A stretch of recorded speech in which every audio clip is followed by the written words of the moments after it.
Natasha mau? Mau. Oke. Tapi sebetulnya ini tuh sudah jelek loh, gitu, sudah kelipat-lipat gitu loh. Tapi dia masih berharga dan Natasha masih mau gitu. Jadi dia masih bernilai. Jadi jangan terpuruk dengan apa masa lalu kita, masalah kita, anggap bahwa diri kita tetap berharga. Dan pasti ada nilai. Wah, saya senang sekali hari ini bisa ngobrol dengan dua wanita cantik. Wanita hebat, Masya Allah. Oke, kalau dengan Bu Intan sudah setiap hari saya ngobrol, tiap hari. Masih senang dong? Masih dong. Saya juga senang bisa berdampingan dengan wanita muda, berbakat, cantik. Iya, Natasha ini saya kenal waktu ikut audisi Duta Genre ya, Vin? Iya, tahun lalu. Tahun 2021 ya? 2021, tepat Juni tahun lalu. Juni tahun lalu ya, iya. Dan waktu itu saya yang pertama kali nilai video kalian semua. Ada sekitar mungkin 100 video yang saya harus nonton satu persatu. Dan saya minta tolong juga istri. Kita semua dengan anak-anak. Ya, ayo putar dan kita nonton dan beri penilaian. Jurinya ternyata ya. Jurinya kita. Dan cuma satu yang milih selain Natasha. Dari 6 keluarga, 6 bukan ya? 6 personil. 6 juri. Dan saya itu terkonfirmasi saat waktu wawancara. Karena waktu wawancara penjurian itu saya coba fokus wawancara ke semua sih sebenarnya. Tapi saya ingin fokus ke menggali Natasha itu. Seperti apa yang ada dibuat di video enggak sih sebenarnya. Dan ternyata wah luar biasa. Iya. Nyangka nggak sih waktu itu bisa terpilih jadi Duta Genre Kota Bogor? Enggak sama sekali. Bahkan di saat pengumuman, detik-detik terakhir pengumuman pun mikirnya ya nggak akan masuk, karena aku lebih mengarahnya bukan ke skill atau apa yang kita punya, tapi yang apa yang pernah kita lewati. Jadi aku mikirnya teman-teman aku ini sudah pernah melewati ini, pendidikannya tinggi, pengalamannya banyak, sedangkan aku masih anak kelas 2 SMA yang baru bangun dari tempat tidur gitu ya. Tiba-tiba ikutan Duta Genre, ya udah pasti dapat pengalaman dan pembelajarannya aja. Ternyata jadi motivasi kamu ke Duta Genre itu sebenarnya bukan untuk menang. Sebenarnya bukan. Cari pengalaman. Iya, sebenarnya karena aku dengernya banyak rumor-rumor orang-orang yang terjerumus ke dalam hal-hal negatif pas lagi sekolah online itu, karena mungkin dia bete di rumah atau di HP terus, padahal kan nggak tahu ya orang tua di HP anak lihat apa. Terus karena aku nggak mau dan pusing juga tidur mulu tiap hari gitu ya. Jadi ya udahlah keluar gitu. Dan emang dari SMP tuh suka sama obrolan remaja tuh. Jadi kayak kalau misalnya ada yang kayak narkoba atau tawuran tuh aku suka mengamati gitu, kayak kenapa sih pada suka teman-teman aku gitu. Kenapa sih mereka tuh pada melakukan gitu. Jadi dapatlah si genre ini dan mencoba masuk. Pas dapat teman-temannya, lawan-lawannya, oh welcome to the jungle. Mau mundur tapi nggak bisa ya udah masuk. Ya udah jalanin aja dengan harapan kecil, harapannya sih untuk menang. Tapi alhamdulillah dapat teman baru sebenarnya waktu di awal mikirnya gitu. Ternyata alhamdulillah juara 1.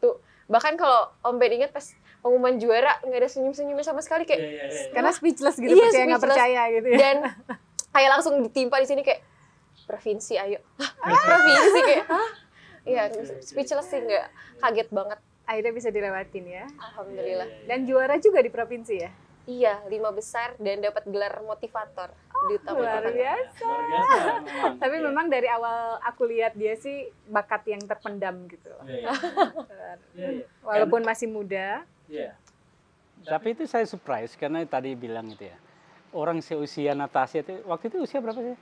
Kalau di provinsi udah 17, kalau di kota masih 16.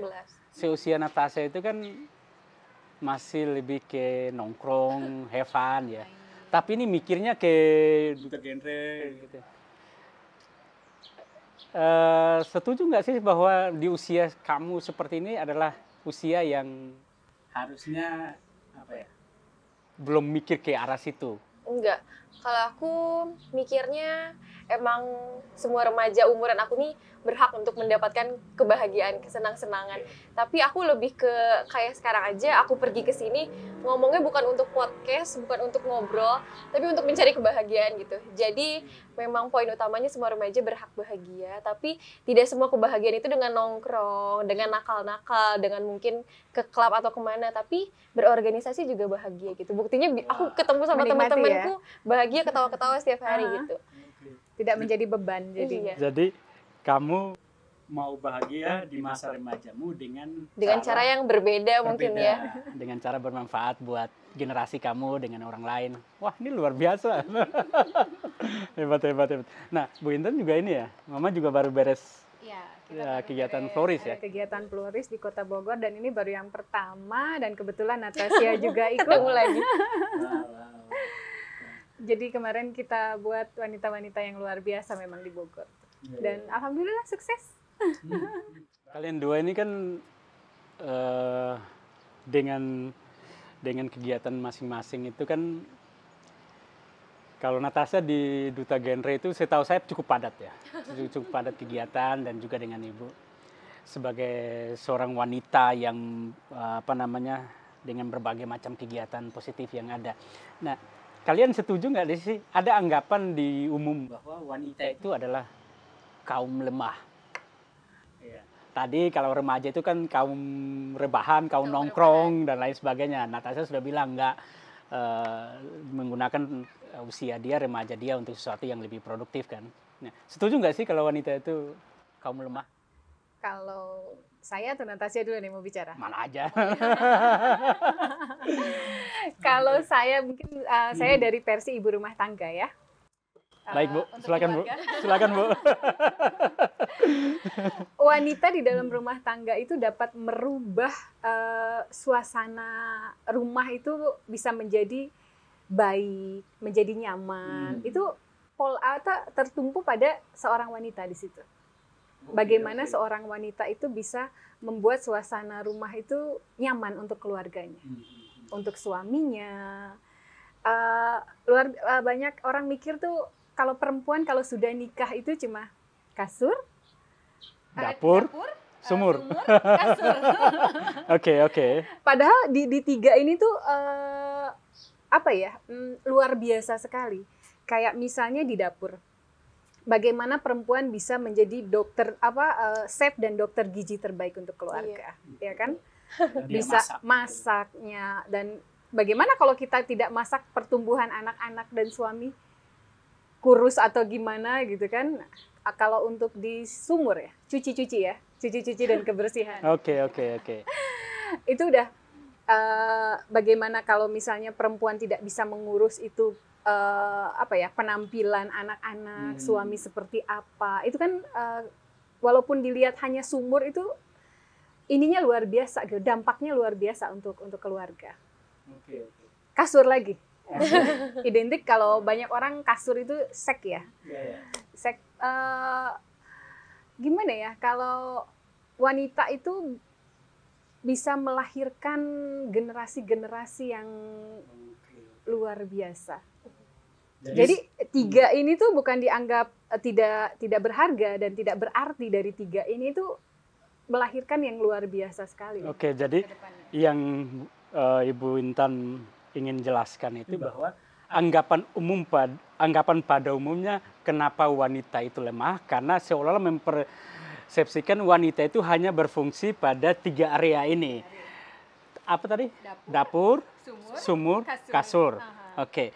Dan orang melihat wanita cuma seperti itu. Padahal kalau yang dari Ibu jelaskan itu betul, bisa saja tiga ini secara kodrati mungkin di tiga ini, tapi justru inilah hal yang paling menentukan dari kualitas sebuah keluarga dan sebuah generasi. Mungkin contoh yang seperti tadi dijelasan itu kan. Betul juga, contoh dapur ya. Kalau makan makanan yang nggak sehat bisa jadi kita anak-anak kurang gizi, kecerdasan mereka juga bisa jadi anak stunting dan lain sebagainya ya. Kemudian dari sumur, betul ya, ini baju saya disetrika ya. Dan menjadi rapi dan setampan ini kan ada tangan perempuan di sini. Ya, makanya ada orang bilang di balik kesuksesan seorang suami laki-laki, ada seorang perempuan, seorang istri. Ya. Di balik kehancuran seorang suami ada 2 wanita. Kalau kesuksesan ada 1 wanita. Ada satu. Tapi kalau kehancuran udah pasti ada 2-3 wanita di luarnya. Oke. Jangan lakukan itu. Iya. Kalau Natasha sendiri.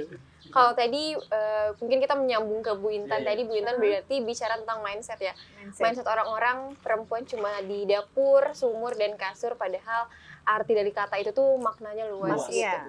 Kalau untuk melanjutkan wanita itu lemah, kembali lagi ke mindset. Kalau misalnya kita memang mengartikan diri kita lemah, ya bakal lemah seterusnya. Bahkan kalau yang baru-baru ini di Jambore kemarin, Ibu Yana, Bunda kita menjelaskan tentang pikiran dan perasaan itu, pikiran kita dan perasaan kita tuh akan menjadi suatu nasib untuk kita. Jadi apapun yang kita pikirkan, itulah yang akan terjadi pada kita. Betul. Jadi kalau mindset kita menilai bahwa diri kita itu lemah, ya mungkin bisa saja kita jadi lemah beneran gitu. Dikit-dikit mungkin memang perempuan perasaannya lebih ya gampang nangis, atau mungkin ada juga di Floris belajar kalau misalnya otak wanita tuh berbeda dengan otak laki-laki gitu. Jadinya mungkin kembali lagi ke mindset, itu tergantung cara kita menyikapinya tuh gimana. Kalau misalnya orang-orang cowok utamanya ngomong, kamu mah lemah, bisa apa sih, terus kitanya kepikiran nih kayak, oh iya ya Terpuruk bener ya. kali ya lemah ya, bakal jadinya ya udah nggak akan move gitu. Kecuali kalau kita melawan rasa itu semua dengan kayak, kamu lemah nih gitu, kayak oh enggak kok, nggak lemah, buktinya aku bisa kayak gini gitu. Jadi menggali potensi ya bakal terhempas lah omongan itu gitu. Jadi kembali lagi ke mindset sih. Oke, kembali ke mindset, keyakinan diri Iya. bahwa apakah saya lemah atau saya kuat itu Iya, tergantung kita. kitanya. Dan sebenarnya secara fitrah sebenarnya wanita itu kuat, strong ya. Iya. Yang membuat lemah itu adalah mindset kita, pikiran kita sendiri. Wah, luar biasa. Ya. Pernah nggak sih kalian alami sebuah situasi di mana itu kalian down, kalian merasa lemah, tapi karena kekuatan dari pikiran kalian, oh saya wanita kuat, saya ini pribadi yang kuat, sehingga saya bisa melewati ini. Ada nggak sih pengalaman? Setiap manusia ya, bukan wanita aja ya, pasti pernah mengalami keterpurukan, ya, kekalahan atau kehilangan. Nah, kalau menurut saya wanita cantik itu, ya maksudnya wanita kuat atau wanita cantik itu mereka yang telah mengalami keterpurukan, kehancuran, kehilangan, dan mereka menemukan jalan keluar. Itu sih menurut saya. Jadi maksud Bintan adalah bahwa justru situasi sulit, keterpurukan atau sesuatu hal yang tidak kita harapkan terjadi itu, justru itu membentuk diri kita menjadi pribadi yang lebih baik, lebih kuat, lebih baik. Kalau bicara pengalaman pasti udah pernah, tapi kembali lagi duta genre sangat berubah hidup ya, alhamdulillah. Sebelum jadi duta genre ini kalau misalnya galau kayak ya diterusin lanjutnya Om. Jadi tadi omongan tadi tentang mindset adalah itu salah satu pelajaran yang udah aku terapin gitu. Jadi waktu sebelum jadi duta emang belum tahu juga potensi apa yang kita punya. Jadi kalau galau atau ada masalah apapun ya dipikirin aja terus gitu. Dan sekarang jadi kepikiran kenapa ya waktu itu tuh nggak move gitu. Jadinya kalau waktu itu kalau ada suatu masalah keterpurukan malah jadi dibaperin, ya nggak maju-maju gitu. Dan alhamdulillah setelah menjadi duta, kalau ada terpaan apapun kayak mikirnya untuk apa sih, kayak masih berenang di dalam situ gitu. Udah deh keluar aja, dan percaya juga karena banyak banget orang-orang yang memotivasi aku, salah satunya yang di depan gini ya. Jadi mikirnya jadi motivator ya. Iya, jadi mikirnya kayak oh ya udah, buktinya waktu aku awal banget terbentuk menjadi duta, ada suatu masalah dihadepin, pertamanya nggak kita hadepin, kita saling sama-sama baper, kita sama-sama mau diem aja, tapi setelah berbulan-bulan nggak dapet apa-apa. Dan akhirnya ada bulan di mana kita semua mau maju, kita semua mau jalan, dan kita dapat pelanginya gitu. Jadi pelajaran dari situ, kalau misalnya ada keterpurukan, aku lebih baik kayak boleh baper dulu, tapi jangan lama-lama gitu. Ayo kita jalan. Dan alhamdulillah setiap ada masalah dapat pelanginya gitu. Ya, kalau dari tambahan sedikit, saya mungkin sudah lebih dewasa dari Natasha dan masalah-masalah lebih banyak saya hadapi gitu. Kembali lagi kita harus lari ke Tuhan, ya, sujud dan berdoa, sama support dari keluarga. Itu sih yang membuat kita kuat, bangkit. Hanya itu sih. Kan kalau sekarang banyak galau-galau status ya. Iya. Status atau curhat sama temen. Kalau saya dulu memanage diri saya tuh ya, saya lari ke Tuhan. Itu aja sih. Dan itu ya jadi kekuatan buat saya. Jadi sebenarnya tantangan, masalah apapun itu akan selalu ada. Betul ya, akan selalu ada. Tergantung bagaimana kita memanage semua itu, memanfaatkan semua hal itu untuk meningkatkan kekuatan dan potensi dalam diri kita, ya. Dan saya sepakat dengan Bu Intan dan Natasha juga. Natasha singgung soal kekuatan mindset dan kekuatan cepat tidak berlarut di dalam itu. Harus boleh galau katanya ya, manusiawi galau, tapi bukan galau sepanjang hari. Dunia belum kiamat, dunia nggak. Mungkin saja kita bisa berpikir ketika ada situasi buruk, itu hanya salah satu situasi buruk, bukan semua hidup buruk, ya, nah gitu ya. Jadi kita bisa bangkit dari sini. Yang kedua, saya setuju kalau ya sebagai umat beriman ya tempat menuangkan semua curhat itu datang kepada Allah. Ya, ya. Dan ya keluarga adalah support system terbaik. Ya, wah saya kekuatan. Dan ya saya cerita sedikit, salah satu kekuatan dari wanita ya, ini pengalaman pribadi. Saya kan lebih banyak pekerjaan saya di luar, dan di luar itu kan kadang kita berhadapan dengan berbagai macam situasi yang kadang memancing kita ada emosinya, ada ketegangannya dan lain sebagainya. Nah tapi kita kan harus berusaha untuk meredam itu, nggak boleh meledak atau nggak boleh langsung marah di depan orang dan sebagainya. Nah, dan kadang ketika kita pulang ke rumah itu kan terbawa tuh, bisa tergambar lewat raut wajah, bisa tergambar juga lewat kata-kata kita. Dan saat saya datang ke rumah itu kadang itu saya melihat adalah rumah itu adalah tempat yang aman untuk saya bisa berekspresi apapun. Dan kadang juga saya salah dalam kata-kata saya. Dan saya lihat satu poin di sini, kekuatan wanita. Ketika saya mulai bicara yang dengan emosi, istri saya itu kadang yang jadi ngerem saya. Dia diam dan dengar, ambilkan air putih. Itu buat saya tenang lah. Jadi ada ruang di mana ketika respon dari istri itu membuat tadinya situasi itu bisa jadi pecah, tapi dengan kekuatan dia mendengar, mau mendengar apa yang saya bicarakan, situasi bisa jadi lebih baik. Dan menurut saya itu satu kekuatan dari seorang wanita. Nah, itu juga yang kita belajar dari Floris ya. Iya. Bagaimana cara kita merespon. Oke. Merespon emosional kemarahan dari seorang laki-laki atau suami atau anak gitu. Kalau menurut saya di rumah tangga ya banyak wanita yang kadang coachnya gimana sih, pengennya tuh hanya ingin didengar. Oh iya.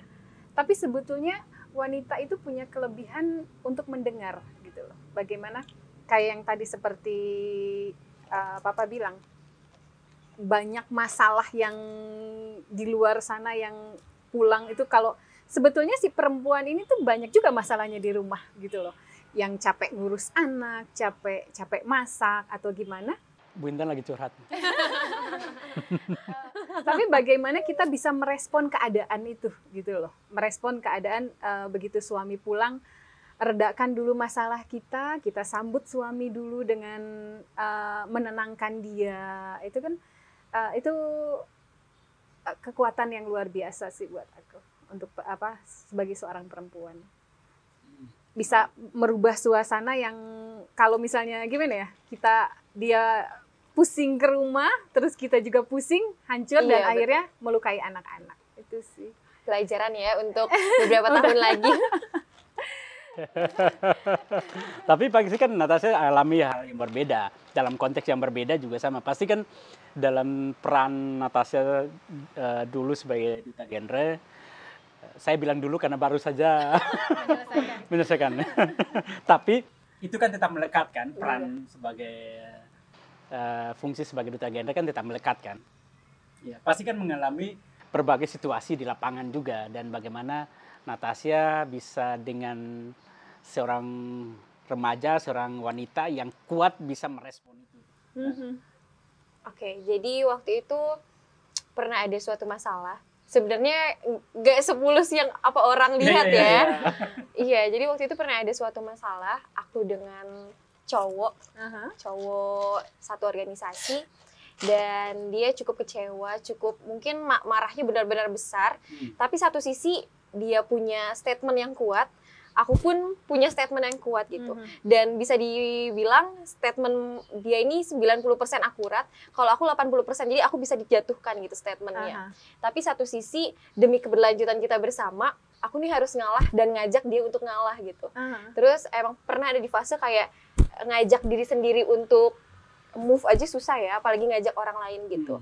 Jadinya karena memang aku sih susah ya ngajak orang lain karena aku mikirnya kita bisa nih menerapkan emotional intelligence kita, merespon suatu masalah-masalah dengan baik mungkin, atau dengan yang tepat. Tapi kan orang lain belum tentu kita bisa paksa gitu ya. Jadinya pernah dalam suatu fase itu untuk ngajak, ayo cari jalan tengahnya gitu. Ayo kita padamin dulu, kita cari buktinya gitu. Jangan cuma pernyataan tanpa bukti, tapi nyatanya tidak bisa gitu. Karena ya tadi, jadi aku simpulkan kalau tidak semua orang bisa menerapkan emotional intelligence itu, karena masing-masing orang punya statement yang kuat, dan aku pribadi mungkin tidak sekuat untuk mengajak orang untuk beremotional intelligence itu. Tapi kalau aku pribadi, kalau memang masih bisa untuk menerapkan itu di kehidupanku pribadi, ya harus lah ya. Karena itu juga bisa berdampak besar ya untuk kita. Wah, ini luar biasa. Cara merespon emosi ya. Dan Nggak perbedaan pendapat. Iya, nggak salah jadi Duta Gandra. Iyalah, pasti. Jadi bisa kita lihat bahwa Duta Gandra itu tidak hanya berpenampilan menarik, cantik ya saya harus akui, tapi juga cantik luar dalam. Nah, gimana sih kalian bisa menanggapi soal kecantikan seorang wanita? Cantik itu sebetulnya tergantung kita ya, tergantung diri sendiri. Bagaimana kita bisa menyikapi diri kita itu cantik dilihat orang, maksudnya mau dipandang apa diri kita sama pandangan orang, cantik atau seksi, atau seperti apa, itu tergantung dari penampilan kita, kata-kata kita, sifat kita, perilaku kita. Jadi apakah kita bisa dibilang cantik dengan berpakaian tertutup atau terbuka? Natasha, kalau menurut Natasha cantik atau enggak? Wah, ini pertanyaan ditantang nih. Pertanyaan sangat ya. Kalau aku belum bisa menilai kalau diri aku cantik, karena kalau di otak aku cantik itu adalah wanita yang memanfaatkan kecantikannya itu dengan yang baik lah gitu. Karena banyak orang yang merasa dia cantik, tapi dia jadi kayak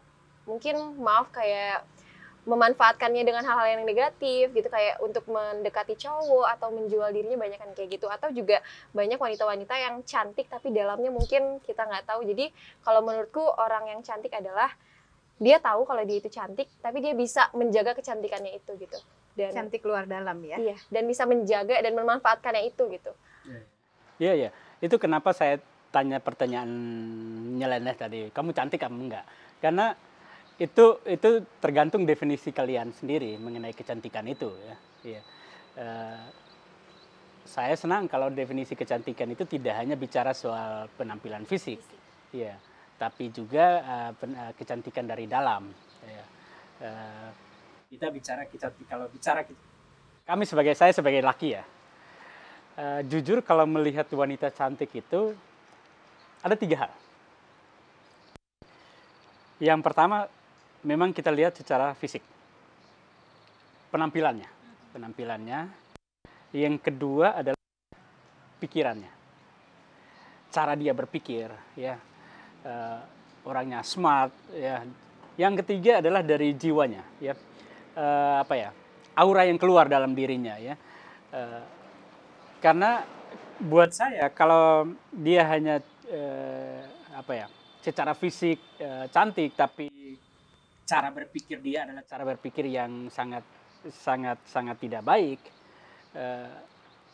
Ya, itu nggak seimbang untuk hal itu. Jadi menurut saya kalau bisa 3 poin ini seimbang, itu dimaksud dengan cantik luar dan dalam. Ya.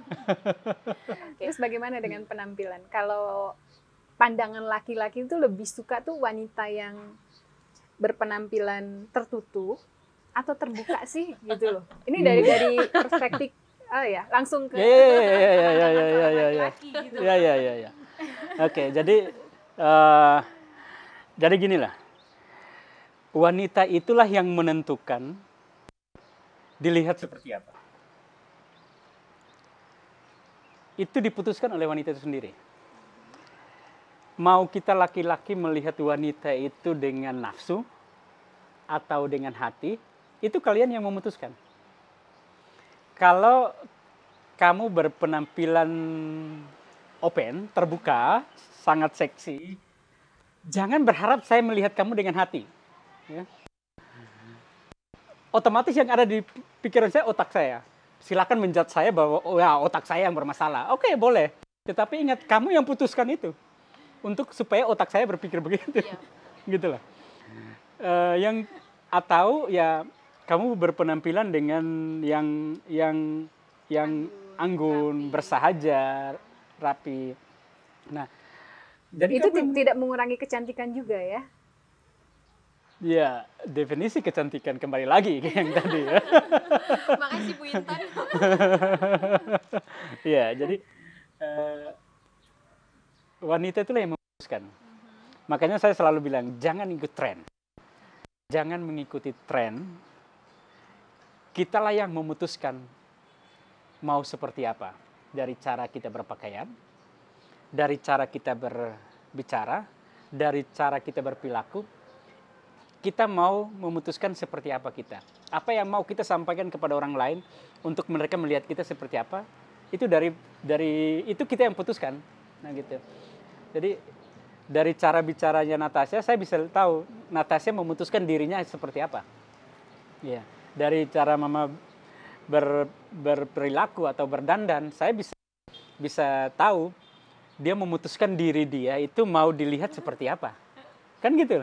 Iya.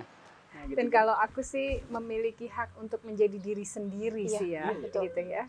Karena kalau misalnya saya atau Natasha ingin menjadi saya, belum tentu nyaman untuk Natasha, gitu loh. Atau apa ya? Ya kalau waktu itu kita di Floris tuh ada ini ya, menggunakan jadilah sepatu. Diri sendiri, menggunakan sepatu orang tuh belum tentu nyaman di kaki kita, gitu loh. Kalau kita memaksakan diri untuk menjadi orang lain, gitu. Ya, betul. Apalagi sekarang lagi tren di TikTok nih, cewek-cewek itu suka di chat sama pacarnya. Di apa? Di chatting di WA. Oh, oke. Kamu tuh lebih cantik pakai pasmina deh. Kamu tuh lebih cantik pakai kerudung segi 4 gitu.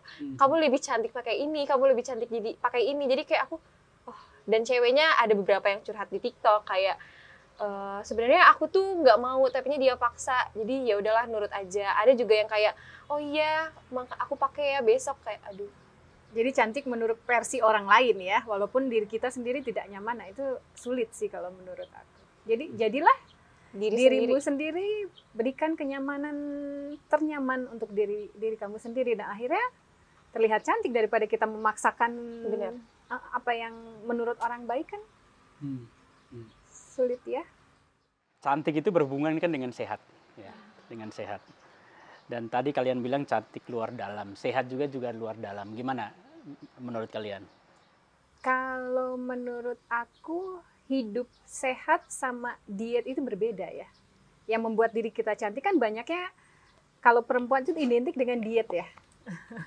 Supaya postur tubuhnya cantik tubuhnya gitu. Normal, habis itu selesai diet kembali lagi, mekar lagi gitu kan. Kalau menurut aku cantik itu bisa diawali dengan hidup sehat. Karena kalau hidup sehat itu dia continue, selalu gitu loh. Dan kalau diet itu kan sementara. Jadi kalau misalnya merasa, oh saya kondisi tubuh saya sudah proporsional nih, selesailah dietnya, gitu kan. Tapi kalau hidup sehat itu hidup sehat untuk selamanya. Jadi versi saya sih seperti itu. Kalau Natasha gimana? Sehat luar dalam ya. Dari aku simpelnya, orang yang sehat itu bentuk tubuhnya pasti bagus tanpa perlu diet. Bagaimanapun bentuk tubuh sekarang yang sudah mendefinisikan dia itu sehat, ya nggak perlulah dia apa-apain lagi. Ini diawali dengan hidup sehat ya. Iya, karena seorang wanita yang cantik itu adalah wanita yang sehat. Kalau diet ketat sampai dia sakit, sampai tidak makan ini dan ini gitu, nggak baik juga. Justru malah terlihat secara fisik penampilan juga nggak sehat menurut saya. Dan kalau kita bicara juga adalah sehat dari dalam, itu kan bicara soal cara berpikir, ya, apa yang dikonsumsi oleh pikirannya. Nah, gitu. Jadi kalau seseorang itu mengkonsumsi pikiran-pikiran yang negatif, sama seperti makanan ya. Kalau kita konsumsi yang nggak sehat semua, itu akan buat diri kita juga akan jadi tubuh nggak ideal. Yang kemudian kita akan juga sakit. Nah, sama halnya dengan kalau kesehatan dari dalam. Kalau kita kita memberi makan pikiran kita, contohnya berpikir mengenai masalah melulu, berpikir mengenai hal-hal negatif melulu, curiga, mengkonsumsi itu terus, itu juga membuat diri kita itu nggak sehat, ya. Dan akhirnya bertindak yang nggak sehat. Atau juga mengenai ada orang yang selalu mengkonsumsi hal-hal negatif melulu. Pas bangun pagi, ya, handphone scrolling yang semua yang informasi ada perselingkuhan, terus pertikaian segala macam, semua itu yang masuk di dalam diri dia. Jadi kamu adalah apa yang kamu konsumsi. Iya, betul. Jadi sehat bukan hanya keadaan fisik, tapinya sehat itu luas ya. Dan konsumsi itu bukan apa yang kita makan, yang kita makan, apa yang kita lihat dan apa yang kita dengar. Iya, saya setuju. Kita punya panca indera ya. Jadi tergantung. Kalau yang kamu lihat adalah hal-hal negatif melulu, hal-hal yang nggak bagus, kemungkinan juga itu membentuk diri kamu. Ya. Tiap hari nontonin, ya seperti virus ya, tiap hari nontonin film porno melulu kan. Aduh. Ini kan akhirnya kan itu kan terbentuk ke otaknya dia. Akhirnya turun ke candu ya. Candu dan ke perilaku dia. Kan bisa jadi seperti itu ya harusnya. Apalagi sosial media sekarang tuh banyaknya tuh gimmick seperti itu kan ya. Coba kalau kita fokus sama berita-berita itu tuh gimana tentang untuk kehidupan kita gitu loh. Padahal sebetulnya tuh tidak terjadi seperti itu, tapi kan karena kita setiap hari mengkonsumsi itu, terus akhirnya otomatis efek dampaknya di kehidupan kita sih kalau menurut. Itu juga bagian dari alasanku tadi masuk Duta Genre itu karena takut di situ. Jadi tiap hari main handphone, udah mulai ketemu yang aneh. Gimana caranya supaya yang aneh itu nggak aku telusuri gitu. Iya, jadi betul. Carilah kesibukan. Iya. Cari kesibukan, tapi kesibukan yang positif ya.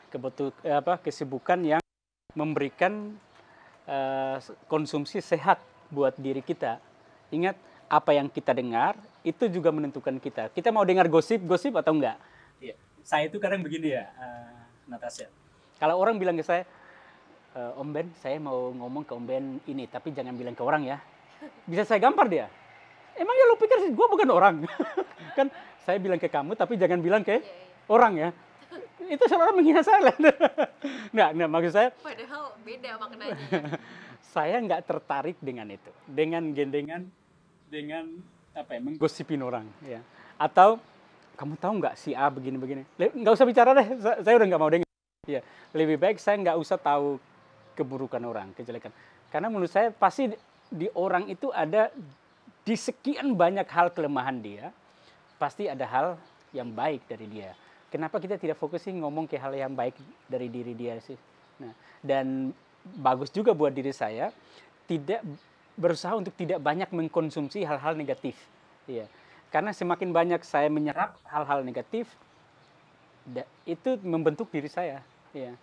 Makanya saya dengan istri juga di rumah itu, kami selalu berusaha stop bicara, wah ini uang belanja udah mulai berkurang nih, atau itu tidak akan merubah suasana. Itu tidak akan membuat kita menjadi motivasi menjalani hari itu. Marilah kita bicara sesuatu yang membuat kita bergairah menjalani hari itu. Ada saat-saat di mana memang kita perlu bicara soal kondisi real yang ada, ya. Tetapi ketika dalam obrolan itu harusnya membuat kita makin bergairah untuk lebih menjalani hari-hari. Nah, gitu. Ya awali dengan bersyukur sih kalau menurut saya. Bersyukur. Ya. Jadi kalau untuk apa ya? Ini untuk hari ke berikutnya itu diawali dari paginya itu kita tuh udah bersyukur aja, buka mata tuh, aduh alhamdulillah ya. Gitu masih Aku juga napas, dari pelajaranku kalau misalnya kita mau mendapatkan kebahagiaan sampai malam itu ditentukan dari paginya kita ngapain.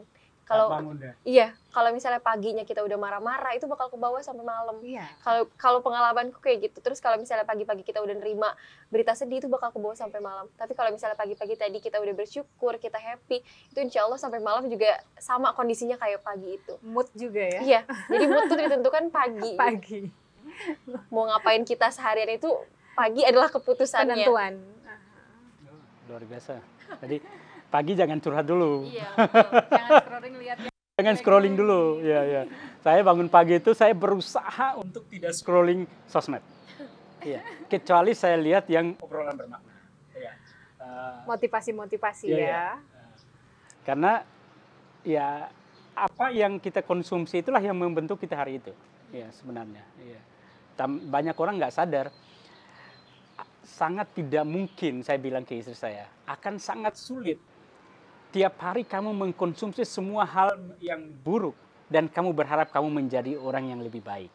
Ya, itu sama seperti kamu meminum racun dan berharap kamu sehat-sehat saja.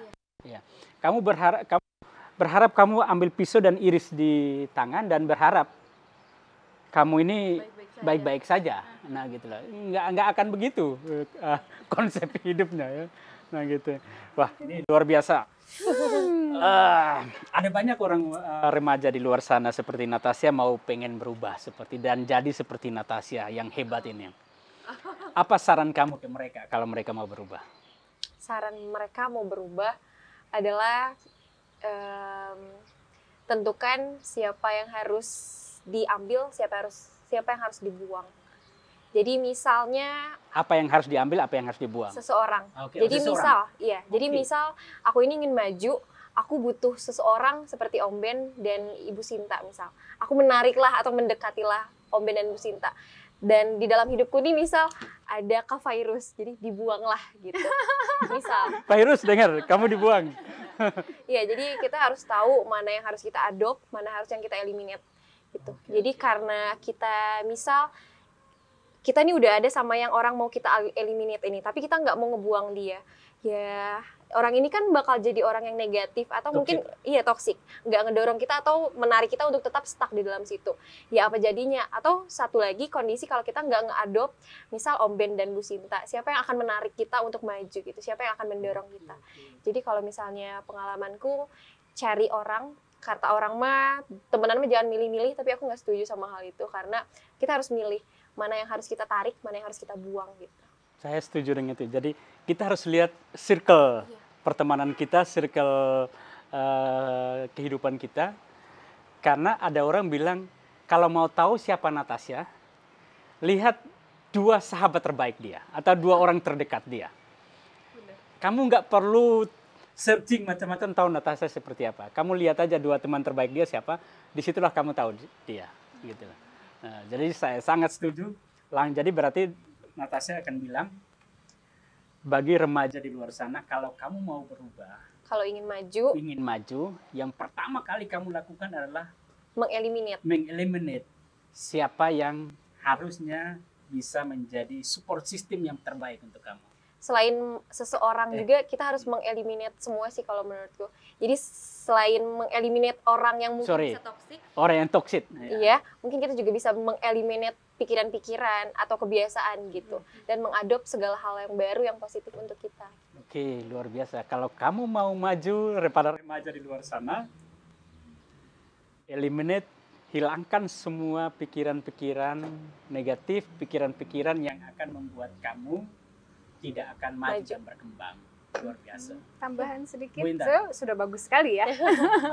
Menyaring berarti ya maksud dari Natasha. Kalau menurut saya ya itulah menjadi diri sendiri dan berani untuk maju, tumbuh dan berkembang. Seperti itu sih, berani. Menjadi diri sendiri, Dan berani maju dan tumbuh dan berkembang. Luar biasa. Kalau menurut saya keberanian dimulai sekarang. Iya. Oke. Wah, ini sebenarnya sudah closing statement. Apa maksudnya terakhir? Tapi saya mau menarik karena memang itu poin penting karena ada banyak sekali orang di luar sana, remaja, wanita maupun siapa saja di luar sana itu mereka mau mengambil sebuah langkah untuk berubah. Tetapi mereka takut. Iya. Ada banyak hal yang membayang-bayangi mereka. Nanti gimana? Nanti bagaimana? Aduh, saya begini gitu. Saya agak sedikit tergelitik mau nanya dulu ini, boleh ya? Apa saran kalian ketika seorang yang mau memulai, tapi dia takut untuk memulai, dia nggak punya keberanian yang cukup untuk memulai? Berarti dia belum tahu siapa diri dia, mungkin kalau misalnya dari aku. Jadi dia itu belum tahu apa yang dia punya, dan kembali lagi, berarti dia belum mengadop orang yang pas. Mungkin dia telah mengadop orang yang baik, tapi belum mengadop orang yang berani dan menularkan keberanian itu kepada dia. Gitu. Ya, setuju saya. Kalau Bu Intan? Sama aja ya. Jadi kita harus berani mengatakan tidak untuk yang kita anggap itu tidak. Wah, luar biasa. Saya setuju, sepakat bahwa sebenarnya kalau menurut saya ketakutan itu adalah manusiawi dan sebuah blessing juga sebenarnya.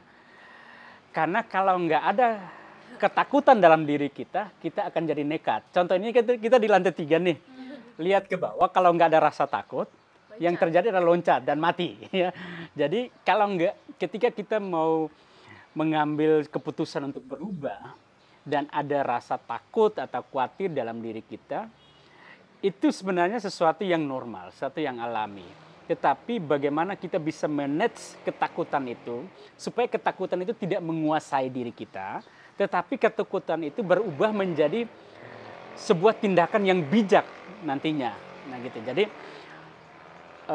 atau ketakutan itu justru membuat kita untuk mencari solusi-solusi untuk itu. Contoh, saya mau maju, saya mau mulai bisnis tapi nanti takut bangkrut contohnya. Nah, ketakutan itu membuat kita untuk mencoba cari cara bagaimana caranya supaya nggak bangkrut. Belajar mengenai itu. Jadi saya juga berharap bahwa bagi siapapun yang berani, yang mau mencoba untuk maju dan berkembang tadi, ketika ada rasa takut, manage rasa takut itu supaya rasa takut itu tidak menguasai, ubah rasa takut menjadi sebuah pendorong untuk menemukan sebuah solusi, penyemangat untuk kita bisa maju. Dan tanamkan pada diri kita sebagai perempuan khususnya bahwa kita itu berharga. Betul. Gitu ya. Seburuk apapun masa lalu kita, sejelek apapun background kita, kita tetap berharga. Seperti halnya, kayaknya aku ada uang deh. Oh, jelek sekali ini uang. Dengan penuh lipatan-lipatan. Oke, ini uang 10.000. Kalau saya kasih ke Natasha atau ke Om Ben, mau nggak kira-kira ke Natasha? 10.000 ke Natasha, 100.000 ke saya. Oh gitu. Kebetulan yang nyelipet 10.000. Oke. Natasha mau? Mau. Oke. Tapi sebetulnya ini tuh sudah jelek loh, gitu, sudah kelipat-lipat gitu loh. Tapi dia masih berharga dan Natasha masih mau gitu. Jadi dia masih bernilai. Jadi jangan terpuruk dengan apa masa lalu kita, masalah kita, anggap bahwa diri kita tetap berharga. Dan pasti ada nilai. Oke, pinjam dulu, Bu.